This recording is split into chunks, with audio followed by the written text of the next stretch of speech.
દ્વારકામાં 80 વર્ષના વૃદ્ધની ભક્તિ। દ્વારકાધીશ મંદિર સન્મુખ 48 કલાક એક પગે ઉભા રહીને મનની ઈચ્છા પૂર્ણ કરી। મોડ પર ગામના લખમણભાઈ ભગવાન દ્વારકાધીશના પરમ ભક્ત છે। દ્વારકામાં 80 વર્ષના વૃદ્ધની ભક્તિ। દ્વારકાધીશ મંદિર સન્મુખ 48 કલાક એક પગે ઉભા રહીને મનની ઈચ્છા પૂર્ણ કરી। મોડ પર ગામના લખમણભાઈ ભગવાન દ્વારકાધીશના પરમ છે ભક્ત।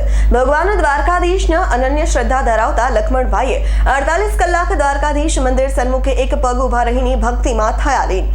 મોડપર ગામથી દ્વારકા પહોંચેલા લખમણભાઈએ 48 કલાક એક પગે ઉભા રહીને ભક્તિમાં થયા લીન।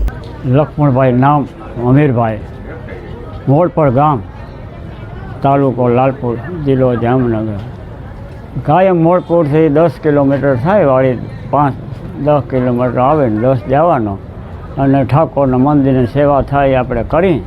પછી મનમાં હતું કે આ ઠાકોરને મારે 48 કલાકની ઊભી ટેક એ પૂરી કરવા આવ્યો છું। મને ખૂબ જ મજા આવી છે કે ભગવાનને કંઈ હવના આવા લીલા પાકજો, બહુ જ મજા આવી। કોઈ જાતનું મને તકલીફ પડી નથી અને મારી આશા દ્વારકાવાળો પૂરી કરે। ધર્મેન્દ્ર ઉપાધ્યાયનો રિપોર્ટ, S9 ન્યૂઝ, દ્વારકા।